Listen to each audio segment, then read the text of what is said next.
This would be our second highest viewed video, has almost 4,500 views. Every podcast episode, we would plan out like a 10 to 15 minute segment in the middle that was a more focused, shorter form style segment. To get more impressions and to get more people seeing your content, it needs to be more easily digestible, which is where the YouTube Shorts and the TikTok clips of our podcast, that helped out a lot. Gabe, welcome to the show. We're so happy to have you here. You have been in both the AI and personal branding class and the podcasting class. But before all that, you had your own podcast already. Tell us where you were before you took either class. Yeah, so before I had started the AI personal branding class, which is what I did first, we had me and my co-host, we do everything together. So I'm speaking for both of us now. I've gotten the okay from him. We're good for me to kind of speak for the brand and for the podcast. We had gotten a full season of the podcast down, which it's surrounded around the NFL. So the timeline is just the NFL season. So we had one season down and we had started the second season. And that's when I started taking the AI personal branding class. So I was probably a year into things with the podcast and with other content as well. And then since then, it's been a lot more growth over the past year than there was in the first year, which I think is kind of typical of any online presence. And for those who haven't started a podcast, for those that haven't found their passion, for those that haven't already been podcasting for a year, can you rewind us to when you first started? And were you just following a passion, or was this something that you just had to do? Why did you start a podcast? Yeah, so me and my best friend, we love football. We've talked about football for forever. We met in high school and just bonded over football. And that's always been my passion. I've always wanted to go into the football media side of things. And he and I had always talked about, hey, we should make videos, or we should make podcasts, or we should do this or that. And actually we can go back to a full year before we actually uploaded our first video, where we recorded a podcast episode, but I had no idea what I was doing to record it.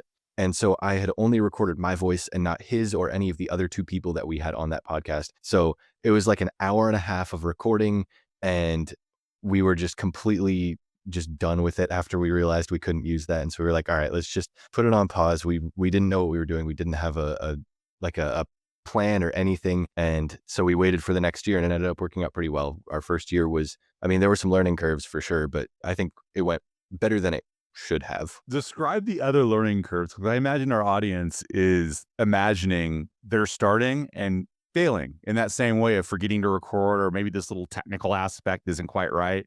But the trick is to just start so you can learn those lessons and fail harder so that you can succeed whenever you get into the next episode and the next episode. So what were some of the other learning curves? Yeah, so the way we recorded the first season, we changed through the off season. We kind of got better at what we were doing. Shocker. But we had gone and joined a Discord call, and I was just recording, screen capturing the Discord call with both of our faces and then recording the audio as well, which was fine, except it was a one-track recording. And so it was voice and video all on the same track. So if there was any differences in voice or volume or anything like that, you could not change it. You could not change, if I was a little louder than him, then I guess I was just a little louder that episode.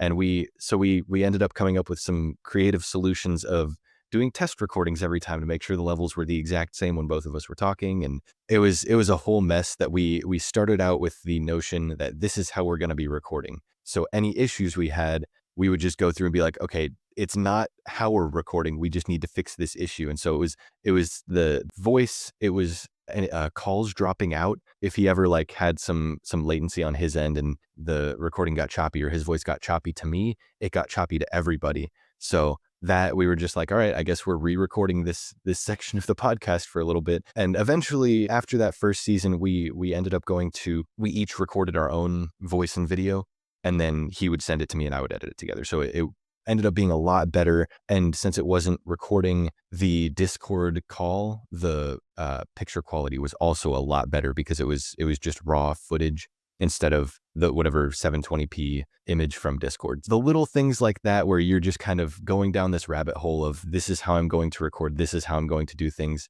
and then fixing the little issues along the way, just to find out that those issues didn't need to happen in the first place, was fun to learn. Sincerely, right? What were you using to edit at that point? CapCut. I still use CapCut. And you still use CapCut. And do you still use the same recording software that you used then? Yes, OBS. It's just instead of the source being the screen recording of Discord, it's the camera, the webcam. Excellent. I know that a lot of people had a lot of success with OBS, and the learning curve isn't quite that steep, right? Yeah, it's very easy to learn. If you mess around with it for like 20 minutes, you can kind of figure out all you need to. They also have you can get a little more in depth with it. There's vocal filters and there's different things that make it so that it doesn't pick up any like mouse clicks or like if I crack my knuckles because I do that all the time during recording, or just if I'm fidgeting around with something, it just doesn't pick it up. And that was another improvement that was made over that first off season where I just kind of realized, okay, every single recording has mouse clicks throughout. So I got to find a way to fix this. And sometimes there are just easy ways to fix things. I'm imagining whenever you tried Adobe Voice AI Enhance, it was a game changer. Because I know when I tried it, I was like, oh my gosh, I don't have to worry about all these little things I've been stressing about for years because now the AI is going to take care of it for me. Was that your experience? A little bit. I didn't have as big of a whoa factor to it because I feel like at least from my experience, when I hear my own recording of my own voice, it feels good. And the real shocker was when we did our interview project, and I had my interviewee and his voice, and he didn't have as good of a setup as me. Obviously, most people that are taking that class, they haven't created content before, so he was just, I think, using his phone mic, and that was a jarring. Like, my God, you could just use this. You don't need a microphone. You could just use the voice enhance. Yeah, $400 microphone, $1,000 audio board. You don't need any of it. You can just do AI now, and it's amazing. And it is a much bigger leap whenever you have a guest who does have an iPhone or something that is not a professional mic or professional setup. I really appreciate having that experience of making the little audio adjustments in the software and cutting this and cutting that because there was something that was wrong with this clip. It didn't pick up. It wasn't quite right. And with the Adobe AI, you can turn it down so it's less robotic sounding. You can tweak the background noise and oh, I want a little bit more of that or a little bit less of that so it sounds more natural, which is really nice. So you have 24 episodes, your first season already under your belt, and you're entering into the AI and personal branding class. And this is a while back now. And you're starting with crafting that persona. So when you were crafting your persona, you already had a lot of questions that were answered. So what did you learn there? What was new? I guess so. When I'm doing something for a passion project or for my own side of things, I don't approach it the same way that I do when I'm doing something for an assignment or for a class. I guess following a rubric or a grade sheet is a little bit more, okay, got to check this box, this box, this box, and answer these questions about what I'm doing rather than just doing it. But it was eye-opening to have the questions of what does your podcast or what does your brand bring? What is the kind of offering that you have that is different from everybody else? Because even if you don't think that your podcast is any different, even if it's just a standard run-of-the-mill talking about cars podcast, something like that, you and your personality are different than everybody else. And so there will be differences that you have to figure out. And especially in a world as polarizing as sports media, where there are so many focuses on shock factors and focuses on everything is urgent and dire and needs to be addressed now, kind of approaching it from a more casual, like, a couple things are important, but most of the time it's fine. Whatever is happening is going to happen, and you're going to kind of figure out the rest as you go. And approaching sports from that way kind of, I think, sets us apart for being more, I guess, to use a current term, nonchalant about our approach to sports and to media in general because of what gets clicks in media. And I guess there's probably a reason for that and some growth to be had if we were to go down that route. But I like staying in that niche, and I think finding that out and realizing that that's where we were was one of the things that I took away from that personal branding class.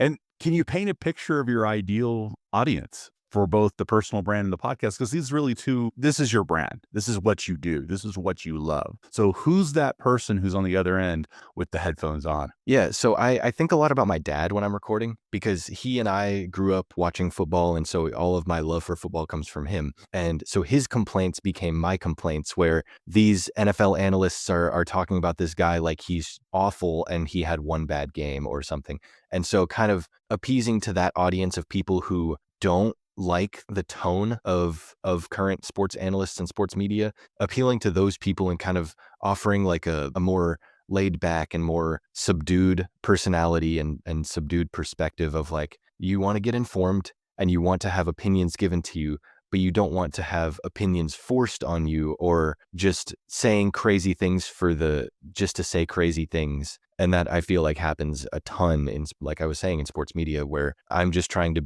be that voice of reason, I guess, which is often lost. Understanding your audience and understanding who that segment is helps you to fulfill that need in a way that you wouldn't understand otherwise. I love that you're talking to someone who is so close to you. I love that you have a family member who you're actually imagining as you're speaking, because I know a lot of people struggle with wrapping their head around who they're speaking to, especially whenever they're not in a conversation as you might be with your friend, but you're just talking to the camera and you're just looking at the camera and trying to imagine that's a person. That's not really difficult for a lot of people. So it's fun to have that more casual tone already established in your show. Can you show us your website from the AI and personal branding course? Yeah. So this is just my introduction page, the landing for Franchise Tagged Productions. We started out being Franchise Tagged Podcast, which we did FTP everything, Franchise Tagged Podcast everything, and we branched out into more than just a podcast. So we pivoted real quick so that we didn't have to change everything and just went to Franchise Tagged Productions. So we've got the welcome, our what we offer, which is weekly football analysis, year-round NFL coverage. And then our kind of more specific offering, which is making football easy for everyone. We aim to break down ideas that can be seen as complex and can be seen as kind of advanced NFL topics or advanced sports topics, and break them down to people that may not be as invested as we are into this content. And then we also upload across YouTube Shorts, TikTok, and we do some posts on Twitter and Blue Sky as well. So this assignment and this rubric wasn't designed specifically for Franchise Tagged, but hopefully some of this was useful, or some of the more useful parts that help to inform the productions. And tell us also what made you decide to pivot from podcasting to more of a broad productions. Yeah, so I guess this is kind of where we get into the whole like advice for people starting out. Going into podcasting raw is not something that I think is a super viable strategy. For some people it is, and obviously with everything I say, there will be exceptions. So if you are an exception, all power to you, and that's amazing. But at least for me, uploading full 1 hour long podcasts to YouTube was not a way to get a whole lot of viewers. You had a few, and maybe the impressions were nice to you one day and got you up to a few hundred or 1,000 impressions, and maybe 5 people, 10 people clicked on it. But to get more impressions and to get more people seeing your content, it needs to be more easily digestible, which is where the YouTube Shorts and the TikTok clips of our podcast, that helped out a lot, because those were getting thousands of views per instead of maybe 10 views per. Those are great. But also supplementing our content with shorter form, 10 to 20 minute, either video essay style or talking head type videos that are, I guess, still in the spirit of a podcast, but very much focused on a single topic, and a much shorter video that is easier to click on if you are a viewer. If you're scrolling through YouTube and you see a video that's 15 minutes on a topic that you're interested in, you're like, yeah, I'm clicking on that. But if you're scrolling through YouTube and you see a video that's an hour and a half long or an hour and 10 minutes long on a topic you're interested in, you're like, maybe I would do that if it was a channel that I knew, if it was somebody that I was like already bought into, or if some channel that I'm already subscribed to, already interested in, maybe I'd do that. And so I've found that the shorter form content and the 10 to 20 minute videos are much better for building a fan base, and then converting that fan base to podcast viewers, I think, is a more productive way to go about things. Again, obviously, if you're able to create a podcast audience just off your podcast, that's amazing. And I am jealous and envious of your ability to do that. We've seen a lot of creators have success with driving traffic to their show, their longer form content. What percentage do you think watch the short form, and what percentage do you think actually go through and click to the long form? It's probably 95 to 5. It's probably pretty stark for the short form to long form, because we've had a few videos that pop here and there. We have one that's got almost 10,000 views now, and one that's got almost 5,000, and both of those were shorter. I mean, one of them was like 35 minutes, so I guess that's not really a shorter video, but it was not a podcast style video. It was a very zeroed in topic on an NFL topic, and just a informative video about that.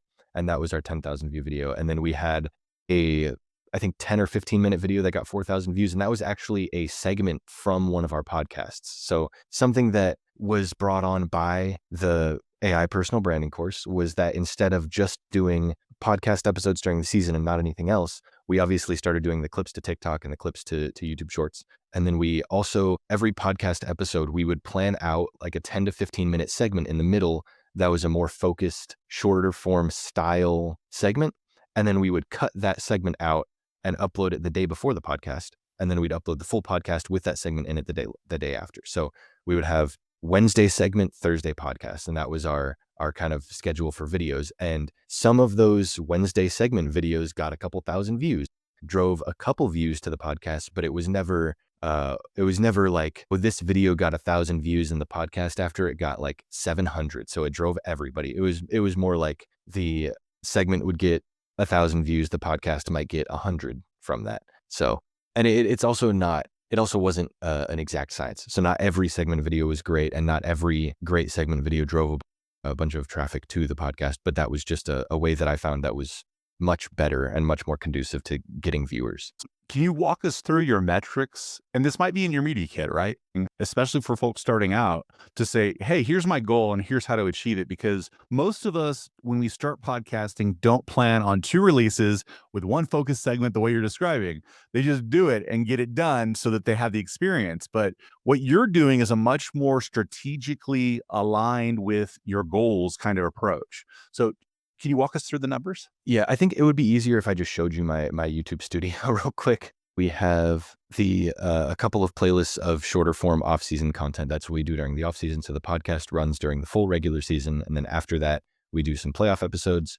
And after the playoffs, it's full transition into off-season content. And we're doing shorter form 10 to 20 minute videos all off-season long, leading up to the next podcast season. But this is... So about how many per, like when you say short form videos, are you doing like 3 per podcast, long form podcast, or what's the ratio like there? So we actually hard stop the full podcast episodes after the playoffs. So after the Super Bowl, we don't do any podcast episodes until the start of the next season. So during the podcast season, we're only doing the one segment video, shorter form video per week, and then the full podcast. And then during the off season, we'll do 1 to 2 shorter videos per week. There's times where my co-host needs to take a break because he's going really, like, he's putting out a lot of content during the draft, a lot more than I am.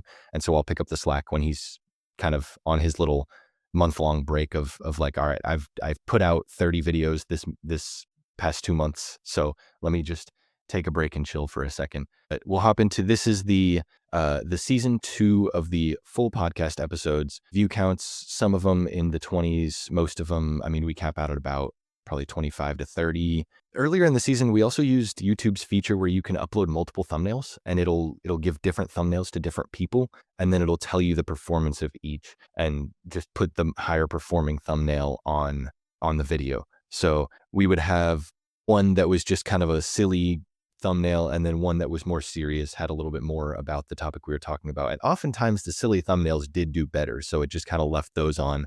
It's very much an art form. Can you take us to the analytics part and show us some of the spikes and the dips in the individual videos and what you think is happening there? And some of the graph we're seeing now is just simply posting during the season, right? Yeah, this is just our full length podcast. So we'll go into the segments after that, and you'll see some much higher spikes after that. But this would be just like a couple views at the start of the week, and then maybe a couple more as we get to Saturday, maybe. So we would have Friday, Saturday, there's no NFL content, or there's no NFL games on. And so we upload Thursday because there's a Thursday night game, and we want to get our weekly podcast out before the first game of the week. And then Friday, Saturday, I think, is typically when we would see some of the higher spikes in views. So like here we have a Saturday where we had 19 views on a podcast episode.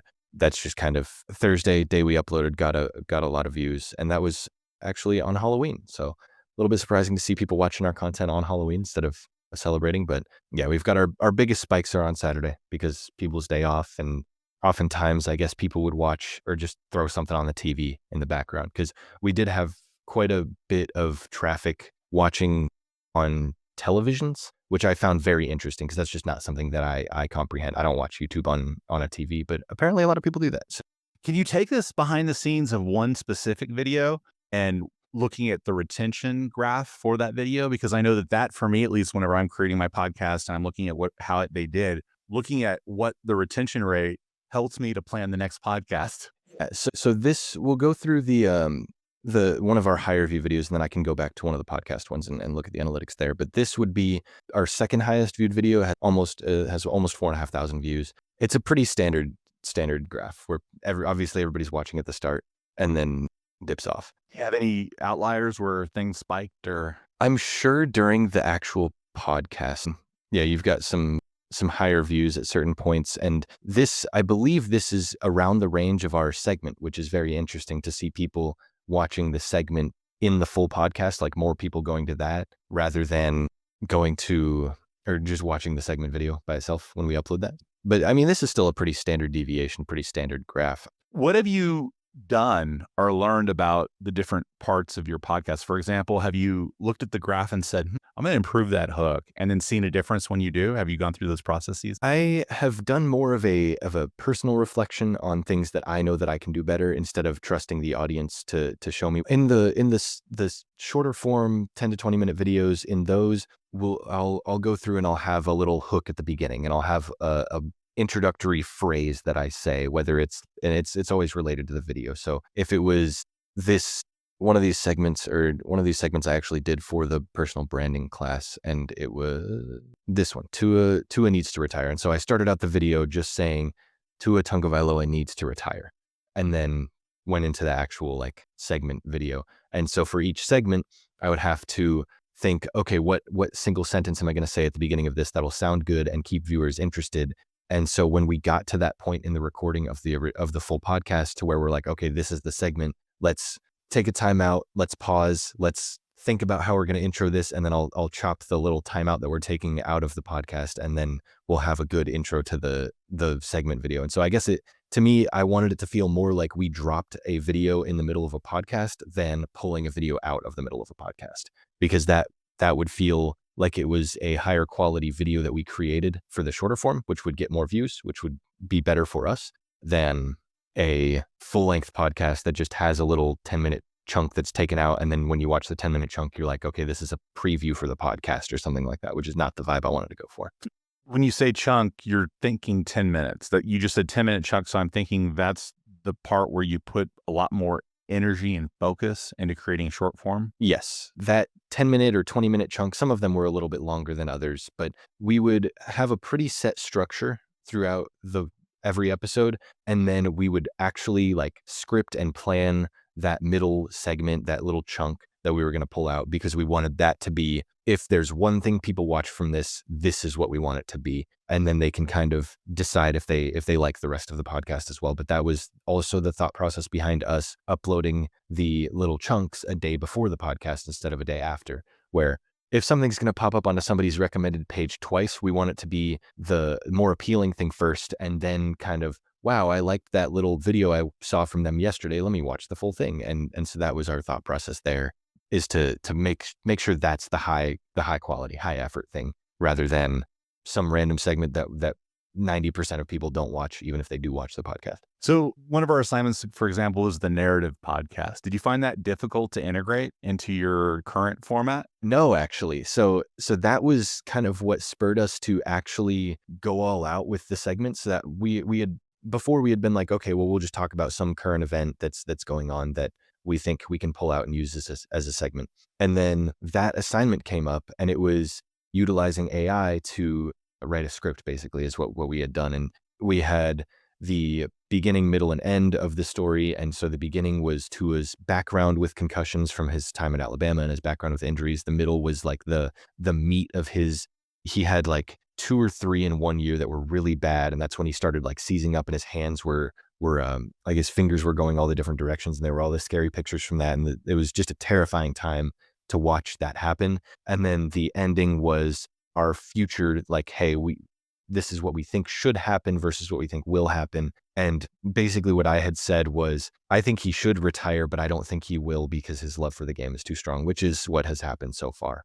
But incorporating that assignment into the podcast, and that assignment giving us the direction that we kind of needed to guide the future segments as well. Because even if we weren't using a narrative structure like that, or using AI to script that up and gather the information and prepare us for it, even if we weren't doing things exactly like that assignment, it at least changed my mentality towards those segment videos and had me thinking, okay, so this can be its own separate idea outside of the podcast, and it just happens to be recorded during or during the session that a podcast is being recorded. And then because it's the NFL, it's all current events, being able to draw that into it and have a podcast or a segment video that is about a current event that people may find more interesting. And that would also allow us to tie it into the actual podcast, which was, as much as I'm talking about wanting something that's separate from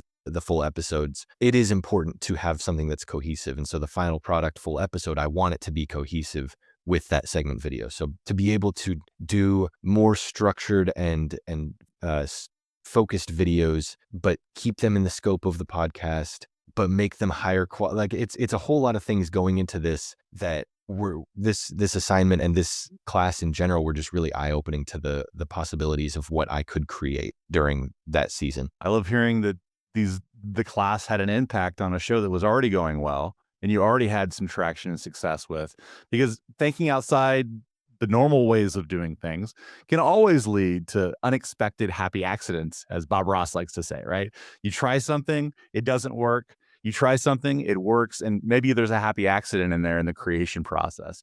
Can you tell us what else you've tried that has or has not worked well? Yeah, actually, we can go back to the start of my channel, to the very beginning of our videos, where we knew that we wanted to create something before we created the podcast. So we wanted to do something before just episode 1, or what we called episode 0, which is at the top here. So this is our first 9 videos. And we went over the 2021 NFL draft. We retroactively graded every single pick. Now, in hindsight, that's a lot of work. There's like 250 guys that get drafted each year. So that was going back and grading 250 individual picks by teams, and then going in videos and discussing each and every pick. If I were to redo this now, I would either do, so this went division by division. NFL is organized by divisions. There's 4 teams per division and 32 teams total. So there's 8 divisions in the NFL. So we went with 8 videos, each going over a different division. But I think if I were to do this now, instead of making hour-long videos, if I were to go division by division, it would be quick breakdowns with highlight picks instead of deep diving every single selection. And at the time, we had no idea what we were doing. We were just kind of making content to make content.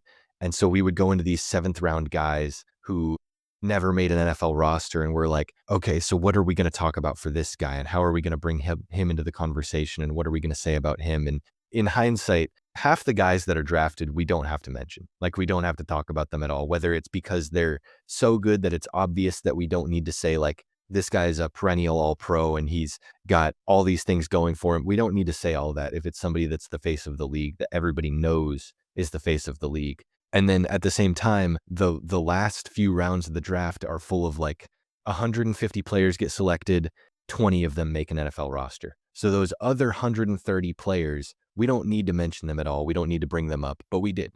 We did bring them up and grade them. And it was something that we tried. It was something that got a few views. I mean, we had 47 views on our first ever video, which I felt like was pretty good. And these were higher view counts than any of our podcast episodes, which was another for the first season, at least, which was another thing that I wouldn't say mad about, but I think is funny. And then I just think it was a nice try.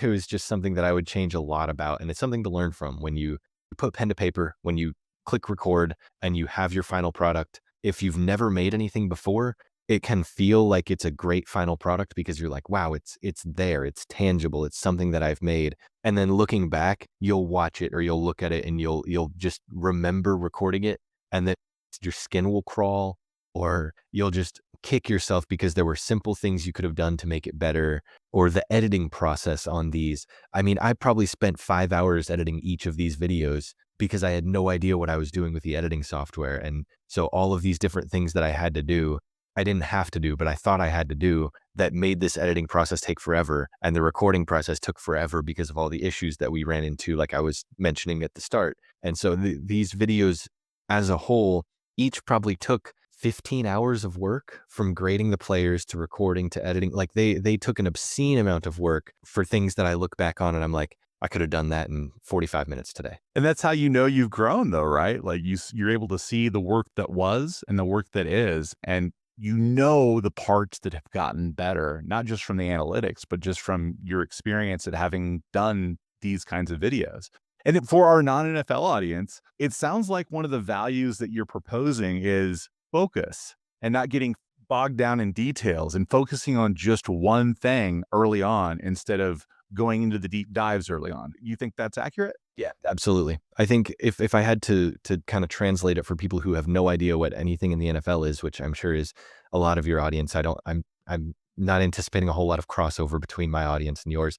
But if you're treasure hunting and you've got your metal detector and you're walking along a path, right? And you find 200 items, 200 things along this path, and 20 of them are super noteworthy, and you're making a video on this treasure hunt. To make the video, just focus on the 20 noteworthy things, maybe some B-roll of the bad, of the funny things that you found, maybe like a coin or a key ring, maybe some B-roll of that at the start or at the end or whatever. Really hone in on the things that matter, the watches you find, the rings, the jewelry, stuff like that. It reminds me what another broadcaster gave me advice. They said, start with the most important thing, which I really liked because it's so easy to get distracted whenever you have all of these different threads that you want to pull on because you're a curious person that just wants to explore stuff and you're passionate about this topic, whether it be beachcombing or the NFL. It's really tempting to dive into the rabbit holes that may not actually bear fruit. And the difference between what you actually dive in for fun and what you actually put out there for your audience could be very different. So putting out content that an audience really would be interested in is a skill that takes time to identify. Yeah. And we've gotten better at that for sure. We've gotten from a point where we can kind of tell if a video is going to flop or if a video is going to do well. And sometimes we still put out the flops because we're either proud of the work that we put into it or the process of making it. And we still want to have that as evidence. And we want to have this video out there that exists that we can say that we created, whether it's for a portfolio or for a job in the future. If I'm super proud of the amount of work that I put into a video, even if I'm looking at it like this thing's going to get 20 views and I've put a bunch of work into it, I may still upload it. And a couple of those we've been wrong about. A couple of those I've been like, this is going to do horribly. And they end up getting a few hundred or 1,000 views.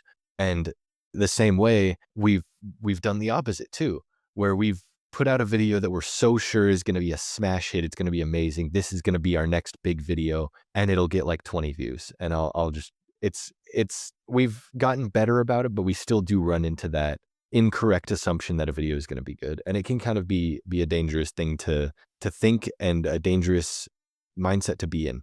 If you're going into a video thinking this one's going to be successful and it's not, it can be very demoralizing. So having the right mindset is very important. And I think this is not at all on topic with your question, but having the passion behind your content and behind the topic you're talking about will mitigate some of that disappointment. It's so important. It really is because so many content creators, not just podcasters, not just YouTubers, content creators creating across different productions and platforms do feel that pressure and that demoralizing, as you said, feeling of content not performing the way that you would want. And I think the most productive orientation is exactly what you're talking about. Okay, what can I learn from this? What parts of this might be valuable for applying to my next creation, whatever that might be? So the relationship between the AI and personal branding class and the podcasting class, hopefully they worked well in tandem with each other. You just completed the podcasting course, and earlier you completed the AI and personal branding course. There's things in there like the LinkedIn assignment that hopefully would help you with your professional profile. Did that help you at all? No, I wouldn't say that it helped with that, but you're right. It does help with the professional aspect of things and to tie everything together. It's not entirely the outcome of an individual assignment. Sometimes it's the mentality shift that happens because of an assignment where I made that LinkedIn and I realized this podcast is a piece of work, a body of work, and these videos are a body of work that I can now leverage if I am applying to a job. And I'm sure I would have thought of that without the assignment, but the scope of that ability to apply, I don't think I would have had. Where I may be applying to a job that has nothing to do with content creation, nothing to do with anything with football, but I can still say, hey, time management is super important for this job. Look at this schedule that I have been able to put together on my own time while working at a job and going to class and being a full-time student, and like the dedication that I'm able to put into a passion project. Imagine what I could do for your company, or something along those lines, where I can take this body of work where I have uploaded a video every single day for the past or not every day, every single week, sorry, for the past 2 years. We've uploaded videos. I've proven that I can upload across platforms. If I'm applying to a social media manager position, I can show that, hey, I've uploaded content to YouTube that is supplemented by my content that I upload to TikTok, which is clips of that, which I also upload to YouTube Shorts, and then also post on Twitter to gain traction from there. And the abilities that I've shown with this course, being able to apply them to professional jobs that, like I said, may not even be related to content creation or football, was not something that I had completely understood before that LinkedIn assignment, where I was like, I can consider this experience. Like I can write this podcast and my experiences here down as actual experience for a resume or for a job. And so, like I said, whether or not it's exactly the assignment's intent, it was an outcome of it that was positive. It was absolutely an intent, one of the many intents. There's lots of secondary, tertiary kind of goals when you put together assignments and activities. And being able to cross apply your experience to make a case for an employer or for a client is the frame of the courses, right? Not just for podcasting, but AI and personal branding too. We want you to be able to attract either clients or employers or both. And this experience that you've done where you have created something that you can show and share in an interview can advance your career goals, especially you said sports broadcasting, right? So you have evidence of sports broadcasting you can point to. And you can also show the growth and say, well, when I started, was doing this thing. And the employers and clients, they love to hear those stories of growth, those sort stories of failure leading to success. So you can say, this is where I failed, but this is where I've succeeded. And I can explain why, because explaining why is the difference usually between a candidate that might be mediocre versus a candidate that might be outstanding. So that kind of deep dive knowledge of the difference between what has worked and what hasn't worked and the things that you've learned along the way can absolutely help not just your personal brand, but for your career as well. So the end project for both courses, the AI and personal branding and the podcasting, was a media kit. Can you show us your podcasting media kit, since you already had a successful podcast going into the course? Yes, I can. This is a similar product to the end product of the personal branding course, and because my personal brand is the same as my podcast, it does mirror a lot of what I created there. So some of the messaging is the same. I did reword some of the target audience. I think I focused that more on casual fans rather than people who want to increase their knowledge of the game. I mean, they go hand in hand, but I want to appeal to people that may not know a ton about football, but also don't care enough to learn. They just want to be casual surface level fans. I want to appeal to them as well. So kind of changing the wording there. And I've got my same host bio and headshot. That's one of my senior pictures from high school. It's still the best picture I have of myself, so I still utilize it. Gabe, graduation. When do you graduate? I have one class to take in the summer semester, and then I'm done. I think graduation photos might be in your future. Yeah, it's possible. It is. It's definitely possible. The content examples were something where I did change that. I updated that from last episode, or from the last media kit to this one. This was our most recent video, and it had, I think, 1,000 views or 800 views, something like that. So that one did pretty well. And I guess I only had one content example. I should have done more. That's my bad. But we'll go into the viewer demographics, listener metrics, which this was from the past, I believe, 90 days. So instead of going lifetime, I think lifetime took away the ability to sort by geography and anything bigger. I think I did sort by 365 by the past year, but it had like 30 countries, and 15 or 20 of them had 0 people, but they were still listed countries, which I thought was weird. So I was like, okay, let me just stick to the US and Canada, where basically all of our viewers come from. And then the male female split is pretty bad. Wait, what do you mean?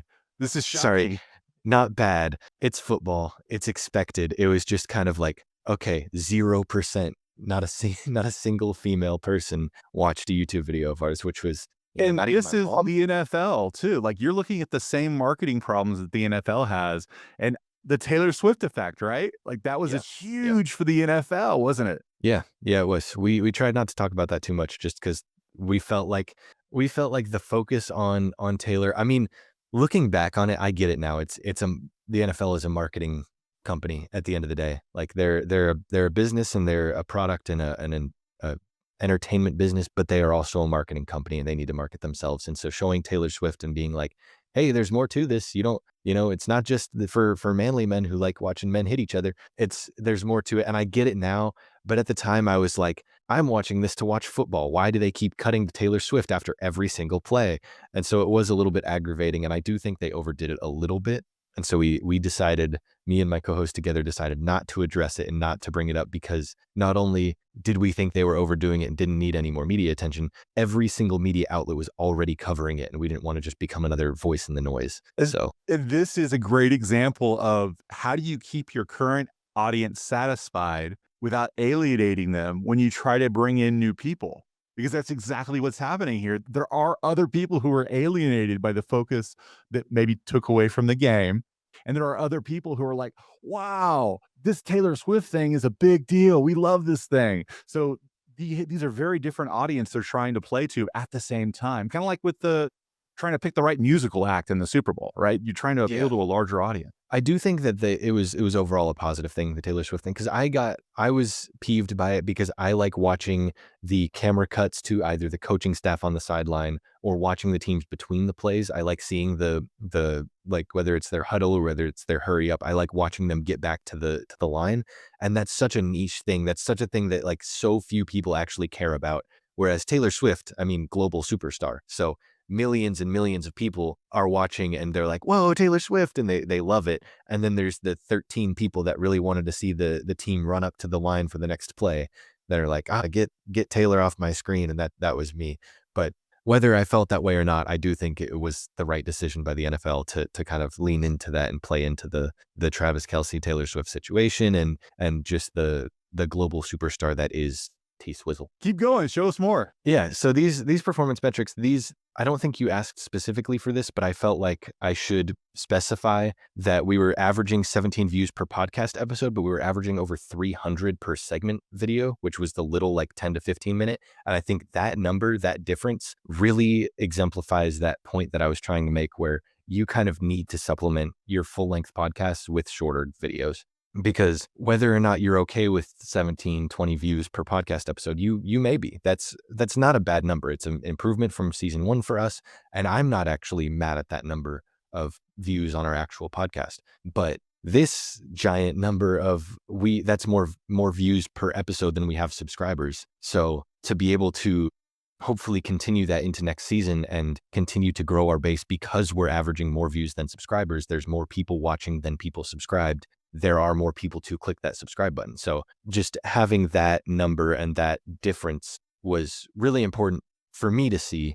I knew the importance of the segment videos and I was not going to stop doing them by any means, but having that exact number and to know that it's like 20 times as many views is a very much all right, let's keep doing this like expeditiously. Next season, let's do this even more. Let's lean even more into the segments and let's focus almost more on them than the full length podcast. Because if shorter videos are getting us views, then let's make shorter videos. It's appease the fans. Let's look at where we are right now. Short video is king, and it has been for years now.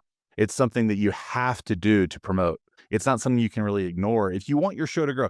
Now, if you want to do a show for the sake of doing a show, just for the learning and whatnot, or you're just doing it for a passion project, yeah, maybe you don't have to do that. But it seems like every successful podcast out there has clips. And there's a reason for that, isn't there? Absolutely. Yeah. And it can seem intimidating at first, especially if you're just starting out with a podcast and you're like, wow, this podcast, I didn't even edit it that much. And that editing process took an hour and a half to just basically watch back through it and make sure there's nothing I need to cut. And it can seem very intimidating to, all right, now I have to go think about, hey, what's the most appealing segment to the viewers and what's gonna work and how can I format this in a vertical form factor so that I can upload it on the Shorts apps. And like this entire like extra step and extra procedure, it seems very intimidating, but there are so many tools that make it so easy. We use Vizard AI, which we just upload the entire video. It says, here's 50 clips, take your pick from them. They've got captions. If you want emojis to pop up with certain words, you can do that.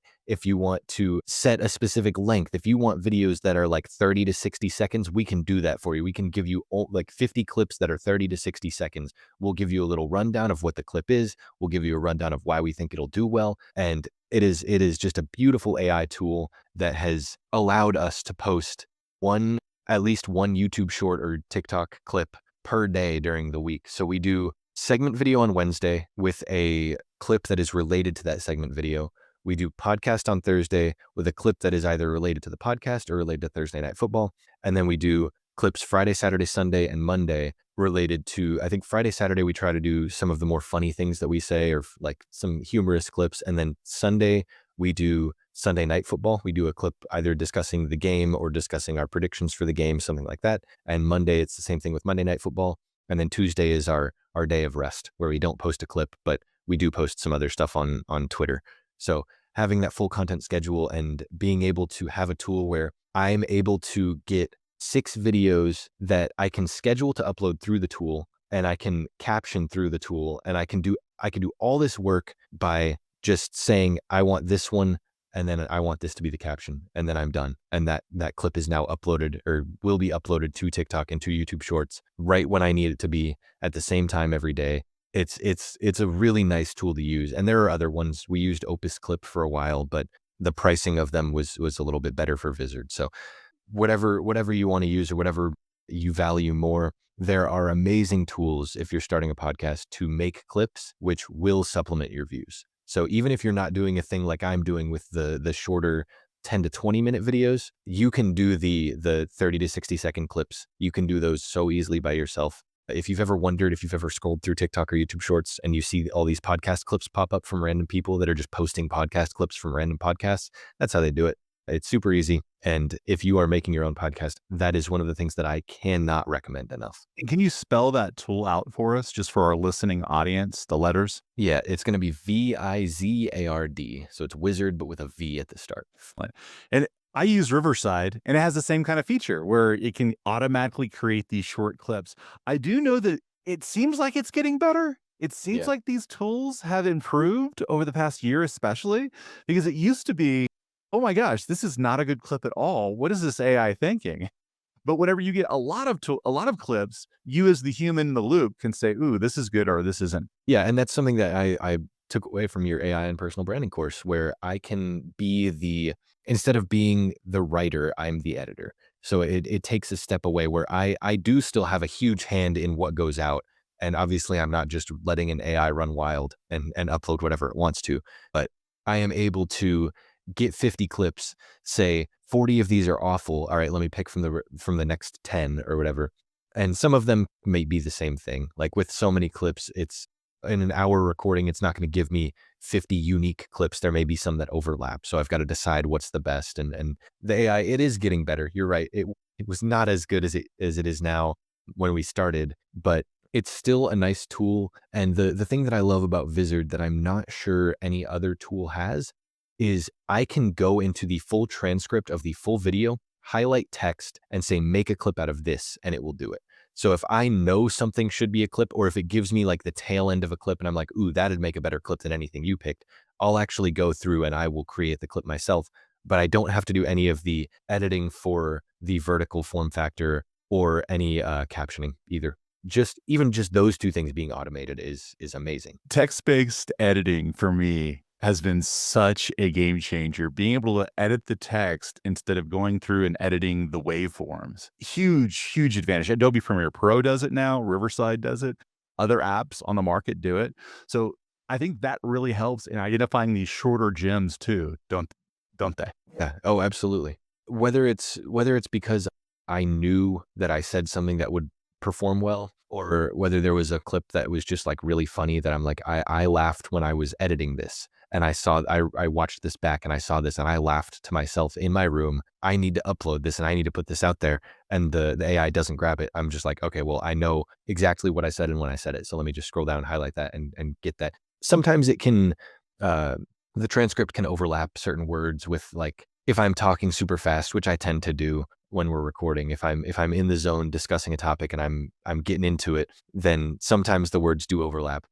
I mean, even if I have to fix all of that, even if I have to fix the end of the clip, if I have to fix the start of the clip, if I have to fix any of the words in the middle because we're talking about a certain player and Vizard doesn't know Isaiah Pacheco's name or something like that, even if I have to fix all of that, just the ease of having the formatting and the captioning generated is just so much nicer than any other, like, having to do it all myself. Absolutely. I don't think I'd be able to publish each week if I didn't have help with the YouTube description, help with the tags, help, all that AI help we of course go in and we edit and we make sure that it's all right. But without that, I don't think I would have the time to be able to do this. And this time savings from these tools, hopefully, will only get better as we move into the future. Yeah, and I think it goes along with like, if you're creating something by yourself, whether it's a podcast or a YouTube channel, YouTube videos, whatever. If you're doing it by yourself, you're doing every step of the way. But if you're creating it with or like a writing project, if you are an editor and you've got somebody under you writing and you're just editing their work and making sure it's accurate and making sure it turns out well, you can do so much more because your time isn't taken up by writing. And that's essentially what you can turn the AI into, is just this little minion that does the grunt work for you. And you look at this little minion's creation and you're like, that's okay. I'll fix the little funkiness that you have with it, because AI does always have that little bit of funkiness that you need to take out to make it seem like it was, maybe not make it seem like it was human created, but to give it the polish that it needs and to give it the level of quality that people come to expect from a YouTube channel or from a podcast. I feel like the more transcripts I upload, the better it gets to know me and what I like, which is nice too. And that's kind of a scary thing too, in the sense that, do I want AI to know me that well? Am I really going to trust these new systems that have not yet proven to have the highest ethical standards behind the creations? Because a lot of these AI systems are firing their ethics teams. And that's not a good thing. And the training data is questionable. That's not a good thing. There's a lot of questions that have to be answered legally too for these systems. So I'm always a little uneasy whenever I'm putting in my transcripts, but gosh, do I like the results. Yeah. I will say I'm always very kind to the AI. I use my pleases and thank yous so that if inevitably when it takes over, it'll be like, you know what, you used proper grammar and proper etiquette with me. You're fine. I'll let you live. So we'll grant you a reprieve from the mass destruction. It's funny because the use of please and thank you actually leads to better output. We know this from studies. Being able to say and speak to the AI in a certain way, especially GPT and Claude, makes an impact on the actual things that you get back, which is a little scary when you think about it, because it's humans training the systems. And of course, humans like politeness too. So I like your advice of be polite to our AI overlords. Yeah, I find that I don't know that I've found that it gives me better responses, because I don't think I've ever been unpolite, but I will say I do feel bad. I start to feel bad for the AI if it gives me a couple responses in a row that I'm like, this just isn't what I'm looking for. Like, you're not giving me the response to the prompt that I'm giving you. I feel bad telling it. And so I'm like, okay, fine, I'll just do it myself. And I'll just go and write it myself. If I know enough to know that what it's giving me is not what I want, I feel like at that point I can just go do the work myself. Absolutely. Yeah. Can you show us more? Yeah. So we'll go down to the testimonials. I love these. I love comments. It's my favorite thing is just being able to interact with a community. And we're not a big enough channel yet to have like consistent commenters on every single video where we're getting, 10 to 20 comments per video. But on the videos that we do get comments on, a lot of our mock drafts where we're giving our opinions on certain teams and what they should do, everybody that watches our video is a fan of a certain team. And so if we have an opinion about a certain team, they'll comment on that opinion. So our videos like that get a ton more comments, and having a lot of people just kind of reach out in the comments as well. This was odd that I found that a lot of people will reach out and just say, hey, this was a great video, or hey, good job. And I don't do that when I'm watching YouTube. Maybe I should, because I know how it feels to get that comment. So I should probably start doing that when I'm watching smaller channels.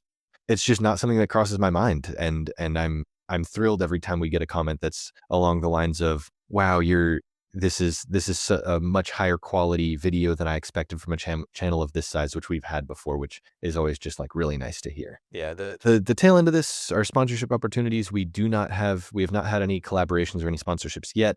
Obviously, we're open to anything, particularly in the sports media side of things. If ESPN or Pro Football Focus want to reach out and work with us, absolutely, please do. But it's not something that I anticipate happening anytime soon until we have a bit of a larger viewer base. So you're trying to say we're going to fulfill the niche of people who are dissatisfied with the bigger players. Well, getting the platform from those bigger creators, and because I feel like we're filling a niche that they don't address, I feel like we're less of competitors because we're not going after the same audience. They're going after the audience that wants to live in the outrage, and we're going after the audience that really wants to avoid it.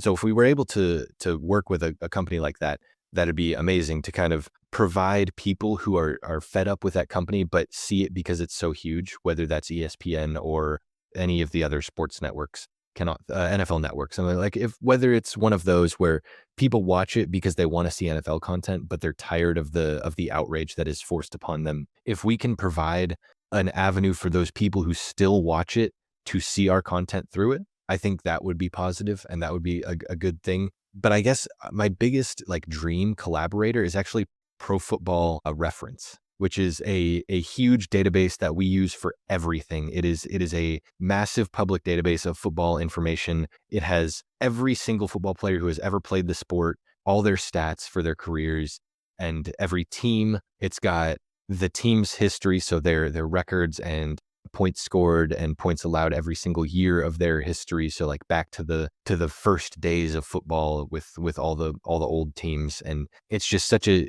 huge database that I love using for any number of videos. We've done Guess Who, but from the page that just shows the player's career path. So if it's a player who's gone from team A to team B to team C, spent 4 years on team A, spent 2 years on team B, and spent 6 on team C, we'll just look at that and we'll see their stats and their position and the amount of time spent with each team and guess who the player is. And that was one of my favorite videos to make.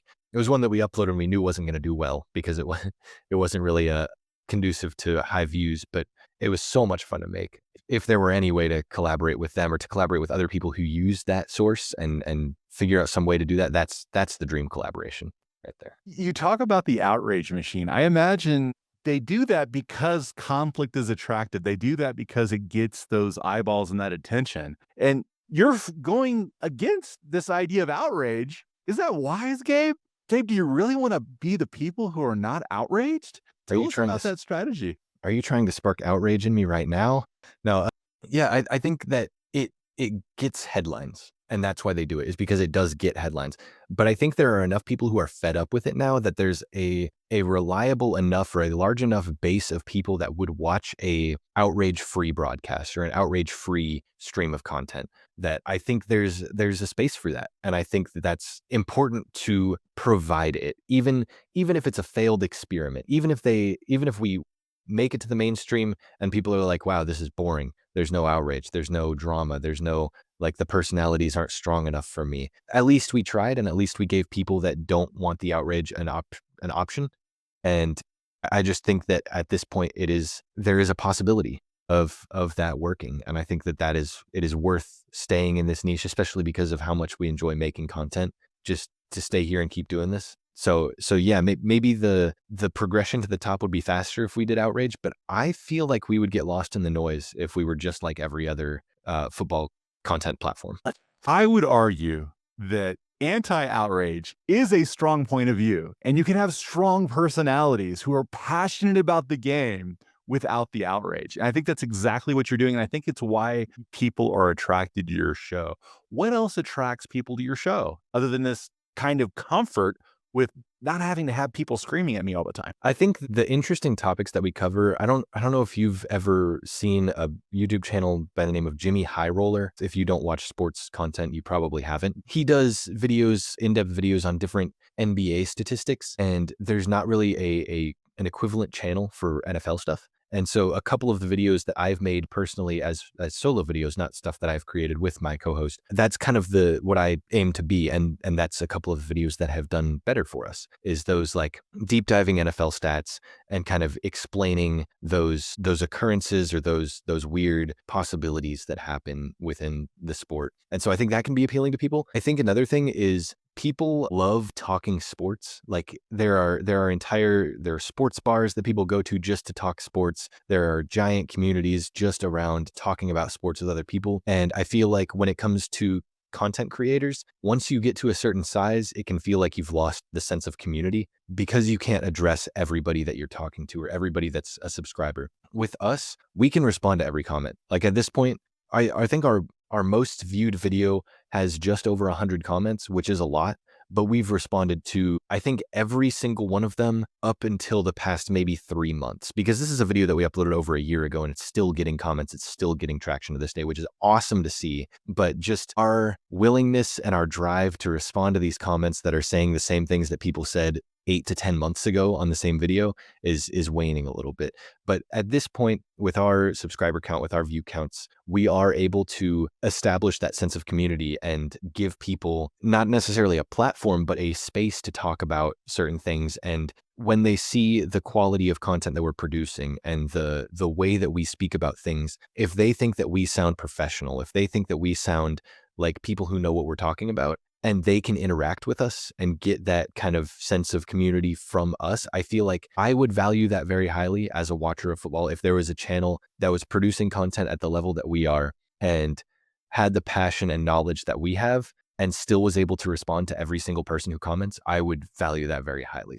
I'm not 100% sure if that's something that's super valued by our viewers, but that's something that I would definitely see as high value. And it's something that I kind of worry about if we do kind of break into the mainstream or become a bigger channel. It's something that I don't want to lose out on. I don't want to lose out on that ability to talk with everybody that wants to talk about our content. And that speaks to the intimacy of the podcasting format.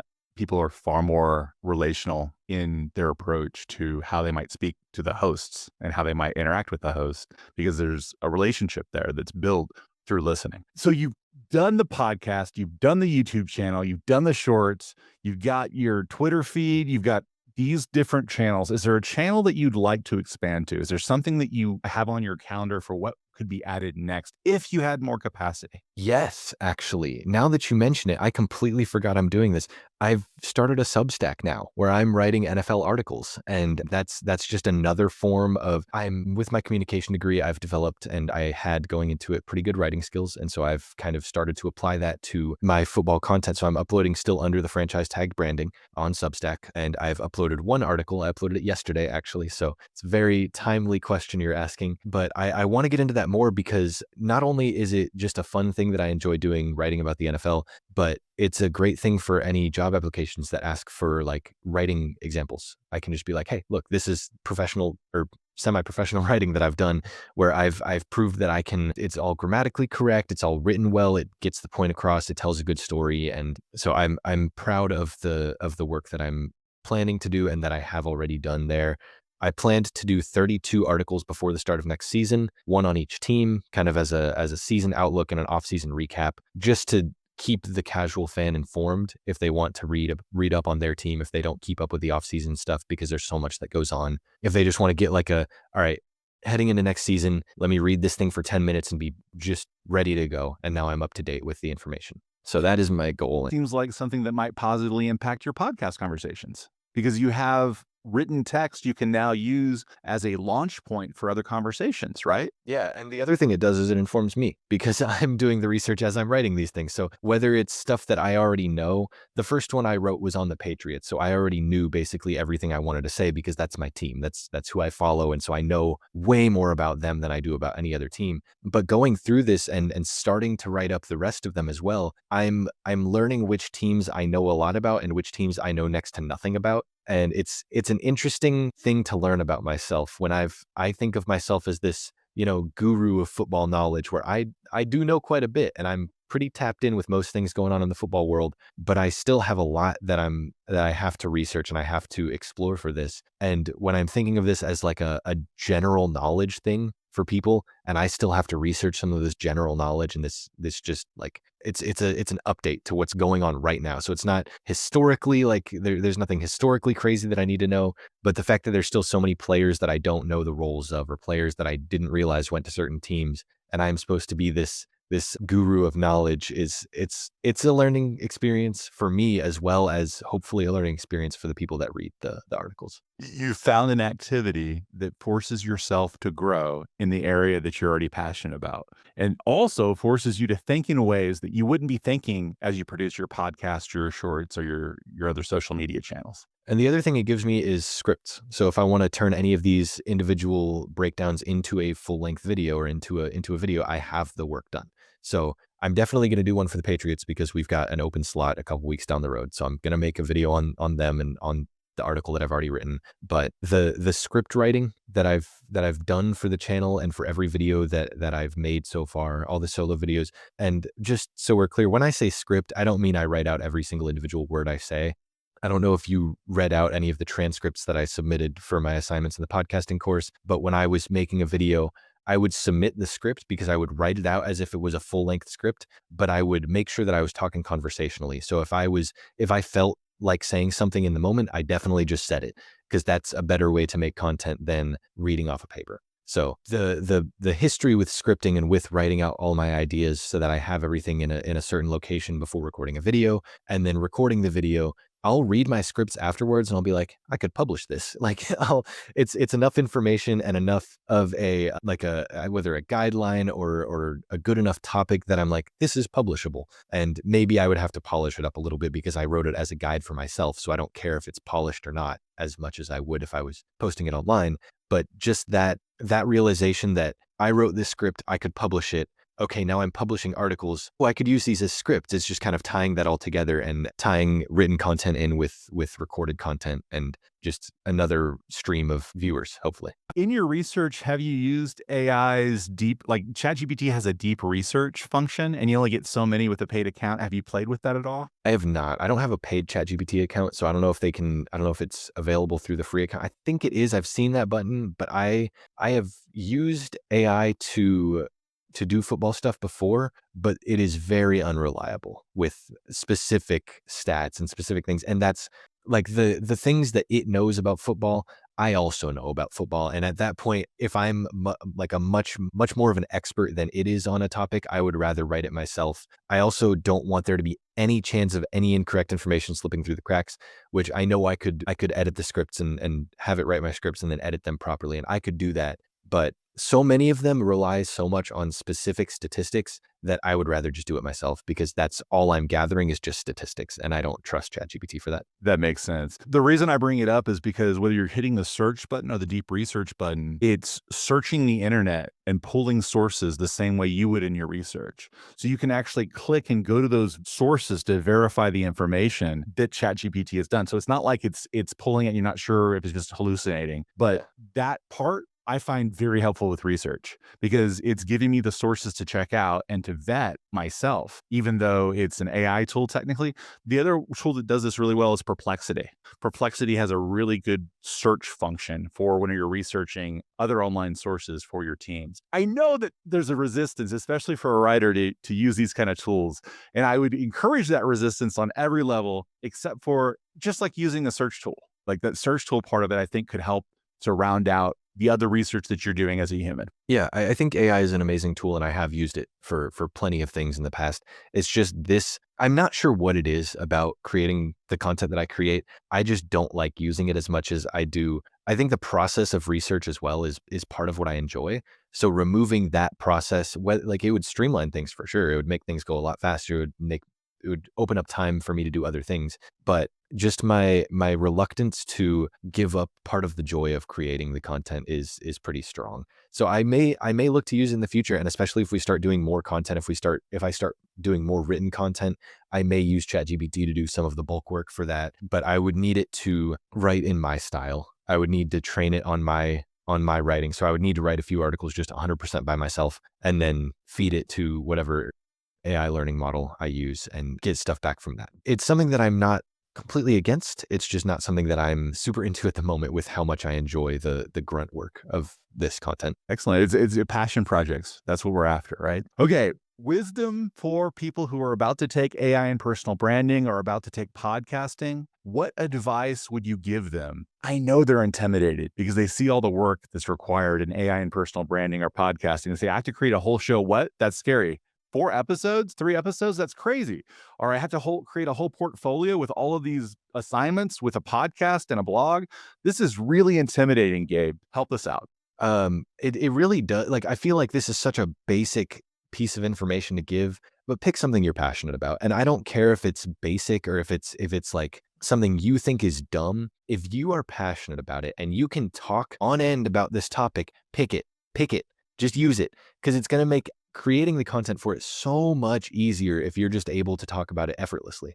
Because if I was trying to create a piece of content and I picked something that I was like, well, this would be a cool thing to have, and this would be a cool topic to go into and learn about, that's an extra step of information and an extra step of the process that you don't need to take. If you can avoid the step of learning about a new topic and just go into something you already have experience in, not only will it make your experience in the class easier, which is, ultimately what students want, it will make the product better because you know what you're talking about and you don't have to second guess every piece of information that you're talking about. And it will also make it easier to continue after the class. So if your goal is to take this class because it's a capstone course, and you need to take one of those, and after that, you're never going to upload another podcast episode, then still pick something you're passionate about just to make it a little easier on yourself, because that's your end goal, is just to have the easiest experience in this class possible. But if your end goal is to create after the fact, picking something you're passionate about, that you know a lot about, that you've already put work into researching, will just make that continuation of content creation so easy. You've already given me ideas. Like Substack sounds like a pretty great assignment that would actually help with our personal branding, especially, and our podcasting too, technically, to help refine ideas. Do you have any other suggestions like that that might help complement their personal brand or their podcast? I think including in the podcasting course, if you were able to include an assignment where you need to create a supplemental piece of content, whether that's something like a 10 to 15 minute YouTube video that is less podcast style and more deep dive breakdown or focused. I guess it's easier to think of in football terms. So if you could find a way to either suggest that or implement that as an assignment, if you could make it so that it is a required assignment to make a supplemental piece of content just to open that avenue, because I do think it is such a huge piece of growing a channel where you can grow off of just a podcast. It is possible. It is just grueling, difficult work that's going to take a long time and a lot of effort. And if you're starting out, it's much more important to get that first 100 view video, that first 1,000 view video, which will not be a full length podcast when you're first starting out. Excellent advice, Gabe.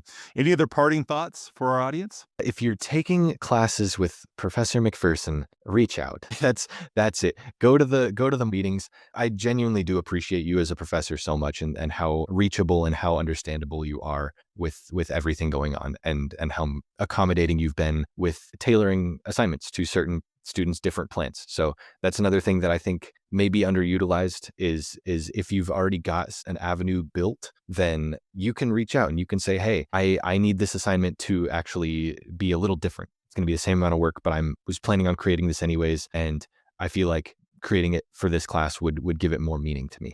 Then that's better too. Yeah, so many people don't use the alternative assignment option because a lot of times it is requiring more thinking, more planning to have that avenue crafted and carved out. But I appreciate you giving that advice, because I think that when students do things that can serve their career or their ambitions, those products are so much better. So I appreciate that. Yeah, absolutely. Ultimately, your goal in the class is to get a good grade, but your goal should also be to leave the class with something you can put on a portfolio. If you don't plan on utilizing video content or anything like that in a portfolio, but it's such a nice thing to be able to add to a portfolio while also doing something for a class. It is very worth it to put in that little bit of extra effort just to get a better product. Such good advice. Don't miss the opportunity to create something that you can use to serve your end goals with your career, for your clients. Where can people find your podcast? What do they need to type into the old search machines? You can go to youtube.com/@franchise tagged. That is us. I'll send you the links for both of them. It'll be much easier to just throw those in the description and follow those. Awesome. Gabe, thank you so much for taking the time and the patience to share what you've learned in your journey, both before, during, and after both classes. I know that this video will definitely decrease the tension and the cognitive dissonance that they feel whenever they see the kind of work that we'll be doing in both classes. So thank you. Yeah, absolutely. It's been a pleasure having you as a professor and going through these classes, and also this interview has been a pleasure as well. Thanks, man. I appreciate you.